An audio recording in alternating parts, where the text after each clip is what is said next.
You say she was a customer? Yeah, 5 or 6 times that we know of. Perhaps you can come back tomorrow, speak with the maitre d'. I'm usually in the back office. Why can't we speak to the maitre d' now? Called in sick, and we are in the middle of our busiest seating. Well, we're in the middle of a busy homicide investigation. Let me get Roberto, our head waiter. Maybe he can help you. These gentlemen are with the police, Roberto. They'd like to see if you could help identify a photograph. Ah, ma certo, absolutely. Ah, sì, la signorina Hall. Used to come here with her gentleman friend, but not so much anymore.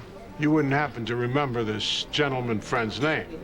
Oh, sure, sure. First rule of ristorante business, eh? Never forget the name. It's, Alfredo. No, Arturo. Alessandro. No. Alec, sì, Alec Conroy. Alec Conroy? He and the signorina, always the deuce in the corner. Very private, very romantic, huh? Very nice. I killed Karen Hall because I was having an affair with her, then stonewalled the investigation. It's absurd. Is there another explanation? Yes. The investigation into Karen's disappearance went nowhere because there was nowhere for it to go. It's as simple as that. Especially not with a cover story about a witness in Albany. The newsstand vendor told the troopers she was there. I relied on that. They don't see it that way. Really? Well, their activity reports say they do. Activity reports you supervised. I have the distinct feeling that somebody's about to read me my rights. Do you need your rights read, Mr. Conroy? Off the record? Okay. On the record, then. Karen and I had been involved. Past tense. I broke it off. End of story. I assume you can tell us where you were the night she disappeared. We already know it wasn't in Albany. I wouldn't have taken it on faith either. I was with someone else. Not your wife. My wife and I weren't together at the time. I had my own place. Now, if that offends your longhorn, self-righteous sense of right and wrong, then so be it. What offends us is withholding information from an investigation. If I go public with my relationship with Karen, I jeopardize cases, maybe even my career. I wasn't about to do that. Not when I had an alibi. We know you received a letter just like this one. Alec would never harm me. Karen Hall made the same assumption. Ask yourself this, Miss Marner.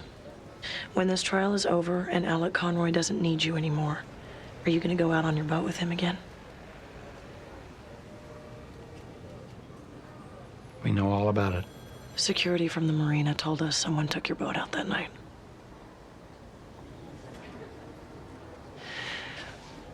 It's one thing to provide an alibi when you have doubts. It's quite another when you know the truth. It's called accessory after the fact, and it makes you just as guilty of the murder as Conroy.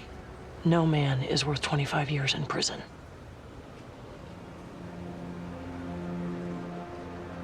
Alec called that night. Where was he? At a payphone. What did he say? He said he needed my help. He needed me. I asked him what was wrong. Do I have to do this? What did Conroy want from you? He just said he needed to use the boat to meet him at the marina. Were you on board?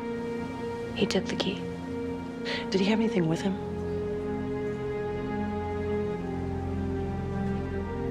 A duffel bag.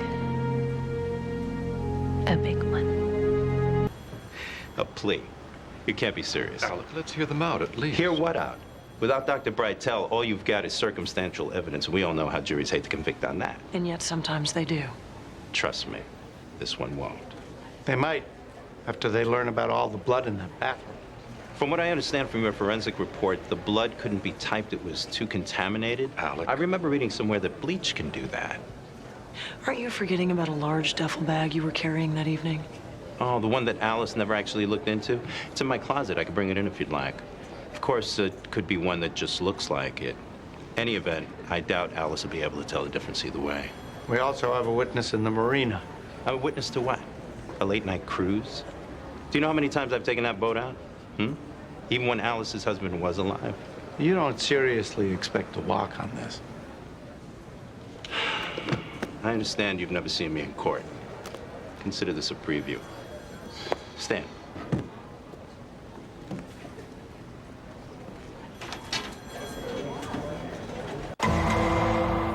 I'd known Alec for 12 years. You described your relationship with the defendant as passionate. Passionate. Supportive. Supportive how? Alec was not a man who found it easy to let his guard down with others. With me, it was different. He trusted me. He confided in me. And that night he confided in you? Alec asked for my help. He needed to use the boat. Those were his words, use the boat? Yes. And I let him. I let him throw that girl's body into the river. Objection. Sustained. Thank you. Nothing further.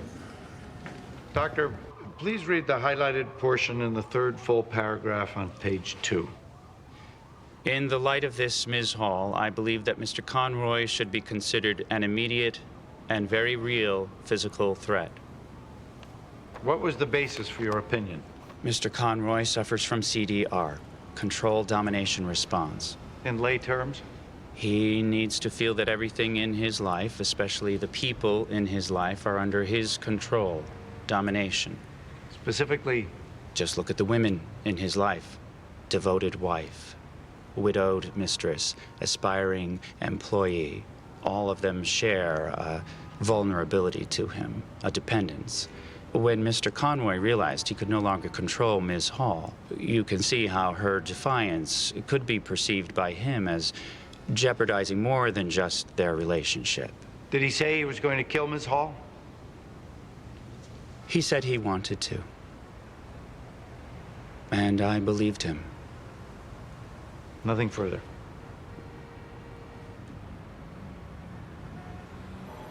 And one on the table, McCoy? You've got to be kidding.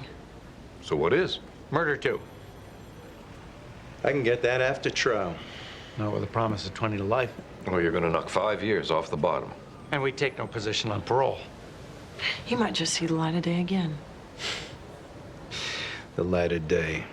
Do you know how many times I sat on the other side of this table and said those same words to a defendant? Now or never, Mr. Conroy. The ticking clock. Always an effective strategy. You've got your plea, McCoy. You'll have to allocute. Oh, is that really necessary? For months, Karen Hall's family has been plagued by questions of how and why. We're not leaving this room until your client answers them. It's okay. You know, this may come as a big surprise to all of you, but I loved Karen. Killing someone's a pretty sick way of saying I love you. When I first met Karen, she was just another local girl in cheap shoes. She didn't know the first thing about being a professional, about talking like one, or like dressing like one, or like thinking like one. I was the one who taught her that. And then you betrayed her. No, that was her choice, not mine.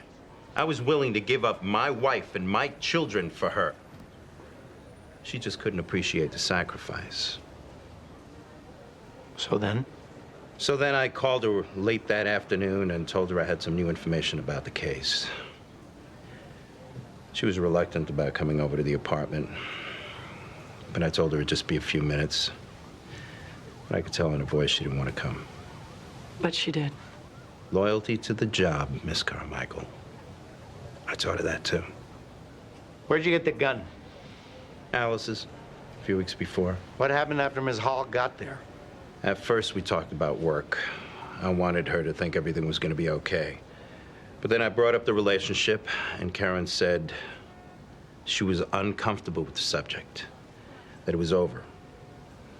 She started putting on her coat. I told her to sit down.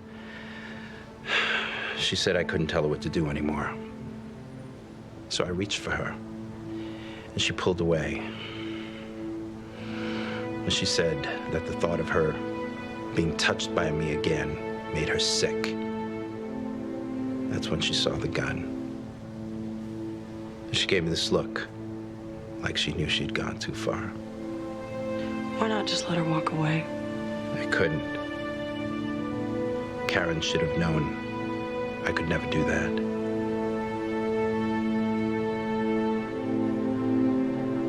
Now she does.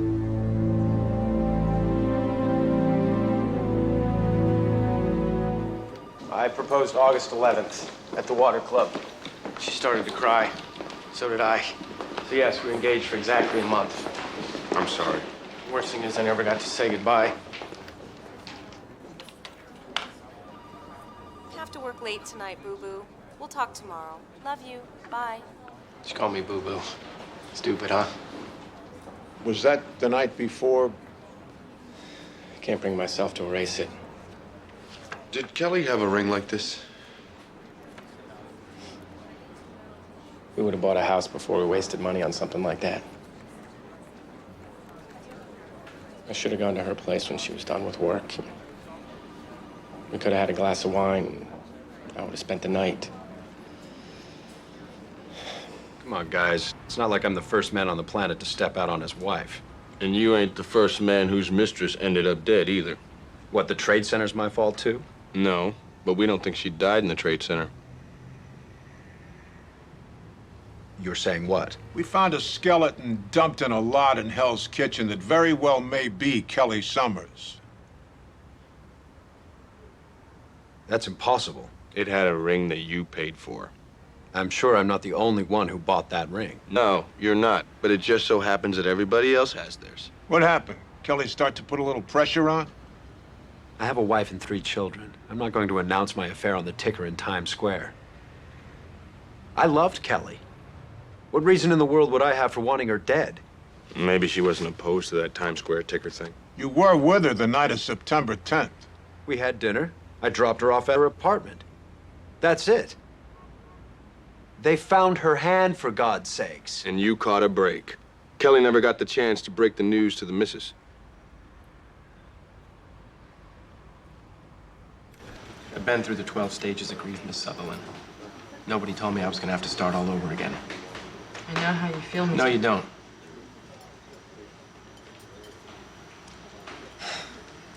I'm sorry.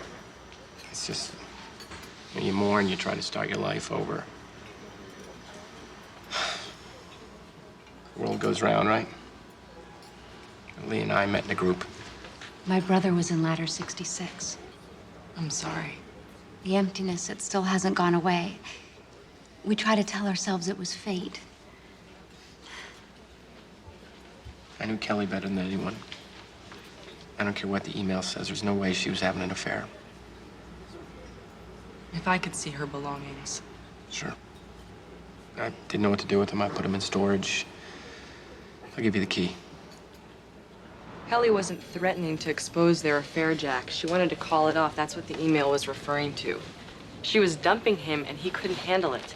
This girl is credible? Yeah, she has no reason to lie. Hagen said he dropped her off at home. She saw them drive off.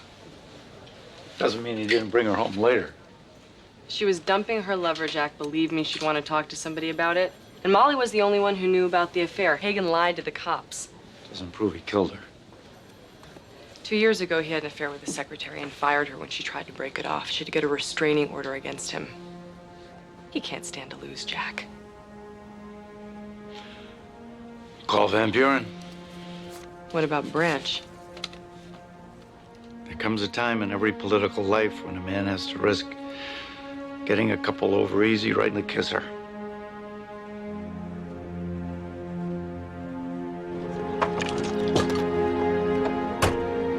Not again. I got a game up in Westchester in 30 minutes. Well, that's a 2-stroke penalty for missing your tea time. Bradley Hagen, you're under arrest for the murder of Kelly Summers. What? You have the right to remain silent. Anything you say can and will be used against you in a court of law. You have the right to an attorney. If you cannot afford... When was the last time you saw Kelly? September 11th was Tuesday. We had coffee Monday morning. How many times a week would you say you saw each other? Depended on work. Hers or yours? Hers mostly. But however busy we were, we tried to have breakfast at a coffee shop that's near both our offices. Actually, that's where we first met. On the morning of September 11th, did you and Kelly have breakfast together? No. Why not? She didn't show up. So you don't know if she went to work that morning, do you? No.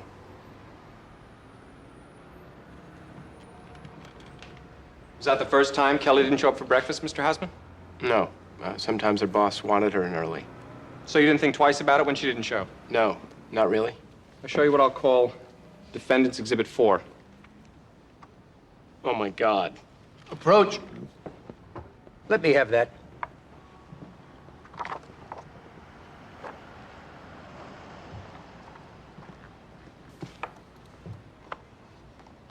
No way, Your Honor. This is only meant to outrage the jury.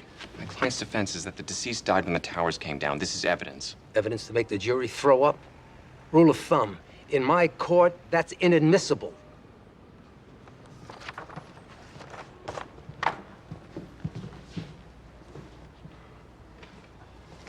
We'll call this Defendant's 5. Do you recognize it, Mr. Hausman? Yes. It's Kelly's purse. The one she has with her every morning when you have breakfast before work? Yes, that's right. So this would be Kelly's lipstick, then? Yes.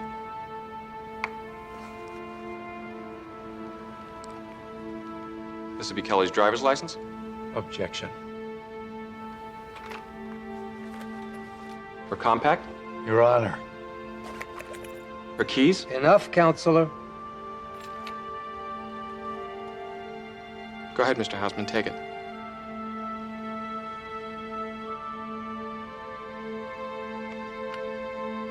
Could you read what's printed on the yellow tag attached to the strap?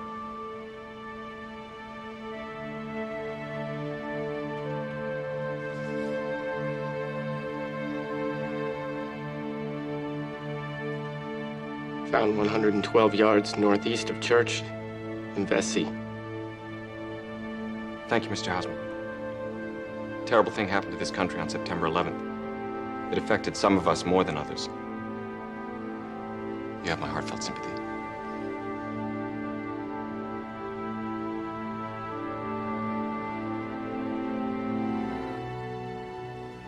Hope I was okay on the stand. You were fine. I told you, honey. No, I asked you to come down here because I wanted to ask you to search your memory for anything that might help prove Hagen's affair with Kelly. I'd tell you if I remembered anything. Even if it hurt. Of course. Because your fiancée cheating on you, that would certainly hurt a lot. I still don't believe she would. That's interesting. Because it appears you read all about it. Where did you get that? The question should be, where did you get it? I don't know what you're talking about. We took this off your computer. You knew all about Kelly's affair with Bradley Hagen.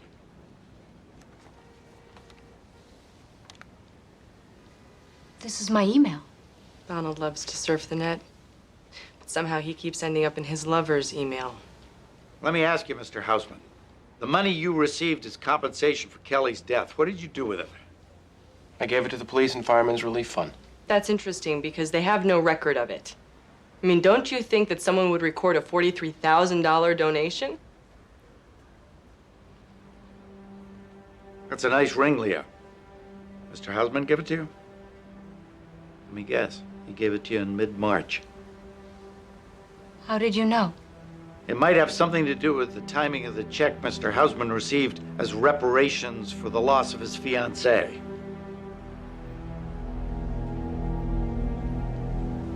Oh my God. She cheated. She said she'd marry me, but she cheated. She tried to deny it, but no, I knew. I knew. He had money, but I loved her. Leah, sorry.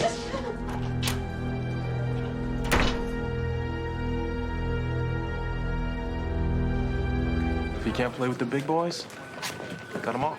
Dennis Caulfield? Detective Stabler. Detective Benson. We're investigating the murder of Tracy Henderson. Phil, cover my lines. Sure does.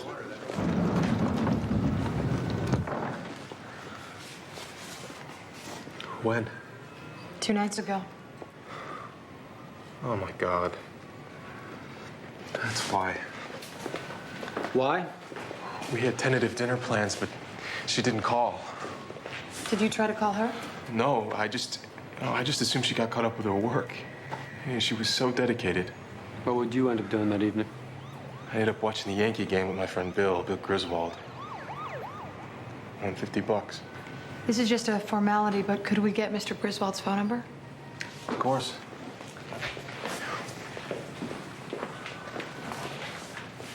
Oh, I forgot. He gave me this. Anyone else you might have been meeting that evening? Another guy? Another guy? No, she didn't date anyone else. You sure? Absolutely. Maybe one of her friends from the literacy center?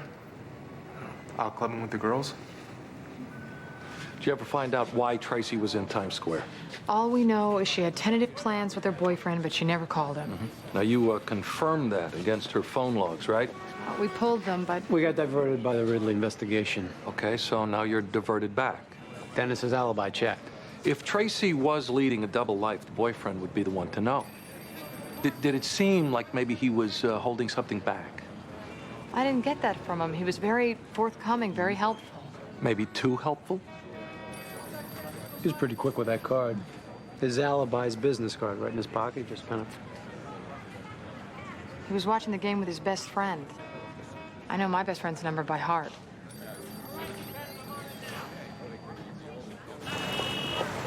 You know what they call accomplice in prison, Billy?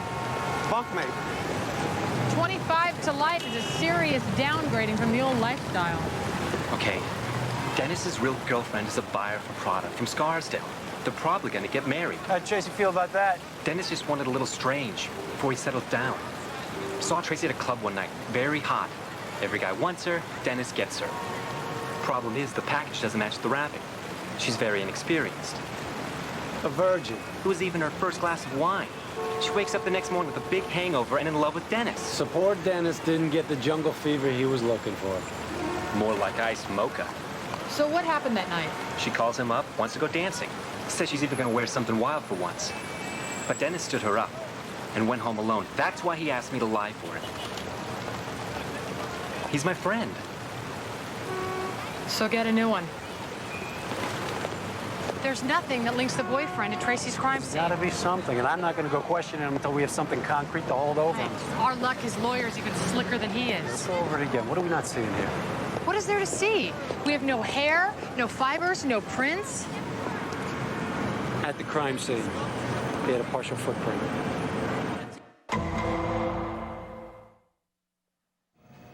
It was the Vic's blood tracked in the shoe print. What have you got on the shoe? Size 11C, exotic Italian. Valetti brothers. You mean the Valenti brothers? Yes, I do. How'd you know that? They run an ad every week in the Times highlighting the fact that they're exclusively available at one location. In that size, we've sold maybe a dozen pair. They're new this fall. They're beautiful. They're $820 a pair. Are you in the market? Yes, I am, for those 12 receipts. Would you pull them for us?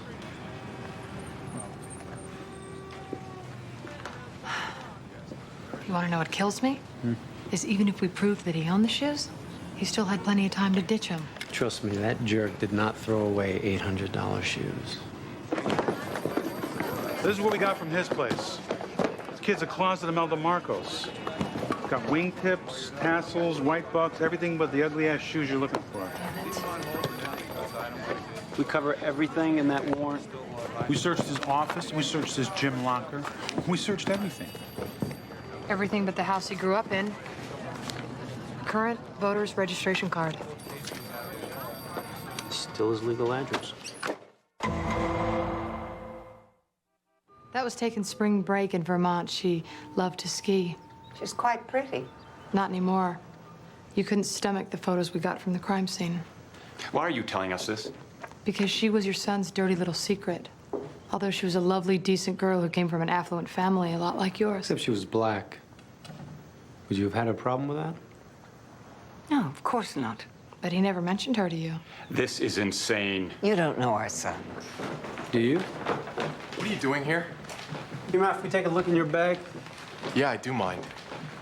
Too bad. Why'd you kill her, Dennis? Did you make problems with your real girlfriend? Maybe you took her out for one last fling. Perhaps I'd better call my lawyer. Perhaps you should. Okay, Dennis, so what? You took her out for pizza and a quickie outside in the open? It's pretty kinky. She refused you. Your friend Griswold said she's gonna square. That's so frustrating. So you got so pissed off when she refused you, you got a little too rough, didn't you? Try and shake some sense into her? And when she didn't get up, you panicked and dragged her into the alley. Oh, man, what am I gonna do now, huh? Ah, whatever, I'll just dump her body and run. I'll wake up the next morning, go to work, pretend nothing ever happened, and maybe it'll actually be that way. No. No? No. But something did happen, Dennis. I have no idea what they're talking about, Mother. Really? Then why didn't you mention her? Well, I was going to, Oh, my but you... God. He's wearing them.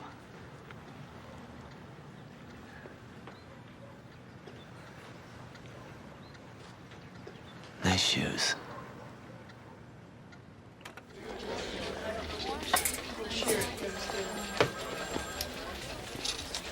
I told you, I have nothing else to say. Miss Byrne, I'd like you to meet Elise Brody.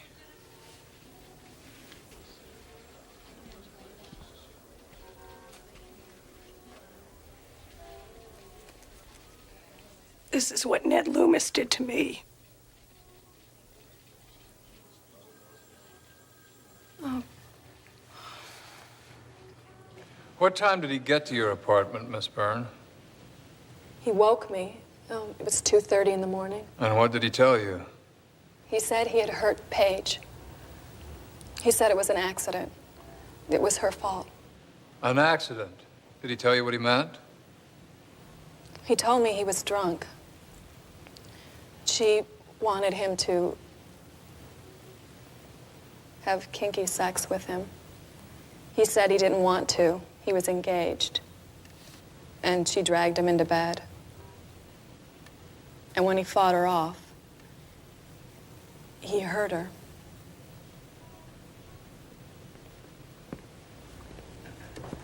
Do you consider Ned Loomis to be a trustworthy person? Objection. Irrelevant. Mr. Stone is asking her whether she believed him.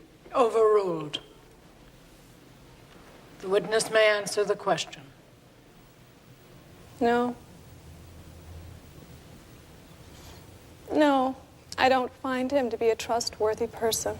And would you tell the jury why? Objection. Your Honor, now he wants an opinion on an opinion. Overruled.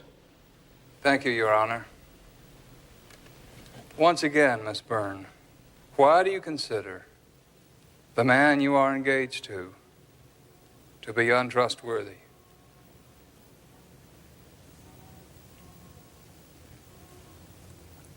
The night that it happened,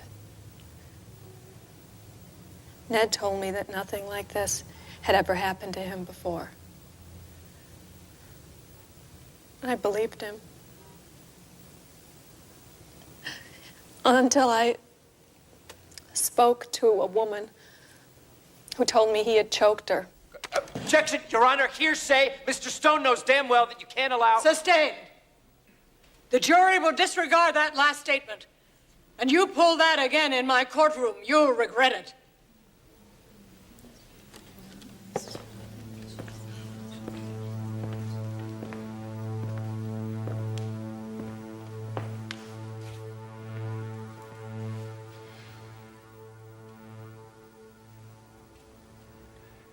No further questions.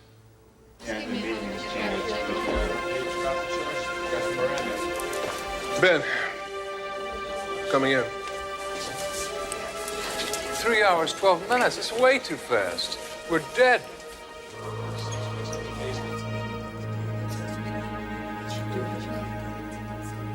Has the jury reached a verdict? Yes, Your Honor. Will the defendant please rise? As to the sole count of the indictment, murder in the second degree, how do you find? As to the sole count of the indictment, we find the defendant guilty.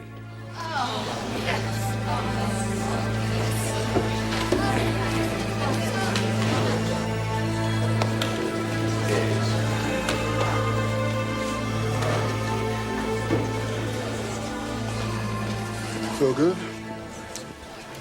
Well, Well, it's just preventive detention. Loomis destroyed every life he ever touched. We didn't change that one iota. At least we gave him justice.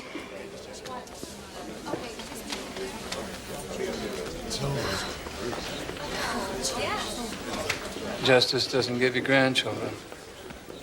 Calluses on the fingers of her left hand, brown discoloration on her jaw. She's a string player. Natalie Dreisner, 24. Manhattan Symphony Orchestra. I take it she didn't slip in the shower. One shot to the head. Entrance wounds in the right temporal area. Singeing and smudging. Up close and personal. But the shell casing's over by the makeup table. There's also some deep muscle bruising on the left side of her neck. Defense wounds on the hands and the arms. She put up one hell of a struggle. So after he pops her, he drags her in here, covers her up, and makes her comfortable. Yeah, real labor of love. The cash is still in the wallet. Jewelry still in the box. Violin still here. Anything appear missing to you? Like I said, I just patrolled the grounds. Did you hear the gunshot? Rooms down here are soundproof. Can't hear nothing from the outside. Any service exits nearby? 2 on the basement level. All right, let's go. Layout down here's like a maze. Got lost a few months ago. Was howling and banging an hour before anyone heard me. We'll drop breadcrumbs. She was killed just after the reception. You got a guest list? Mostly blue hairs with season tickets. Whoever did it knows his way around. The place is like a catacomb. Miss Dreisner ever complain about anybody harassing her? Any stalking fans? She had her share of fan letters, nothing ominous. The classical audience is a rather staid group. Were there any men in her life? Boyfriends, ex-boyfriends? None that I knew of. Between rehearsing, performances, and tour dates, she wouldn't have the time. Frankly, the only quality time I share with my wife is during rehearsals. She is a harpist with the orchestra. That night at dinner, she told me that she'd finally decided to sign with us. Ironic, isn't it? She was leaving the Manhattan Symphony. Going solo would have put her on another level entirely. Recording contracts, TV appearances, international tour dates. Sounds great. What was the problem? Carl Rager didn't want it. I tried to talk with him, didn't get very far though. He said they were joined to the hip. I knew from her that he had this Fengali-like control over her. How so? Really not my place to say. A subpoena can make it your place. They were having an affair. For how long? A year, maybe more. It was taking a huge toll. I'm Miss Dreisner. And Mrs. Rager. She'd cornered Natalie a few weeks ago, read the riot act.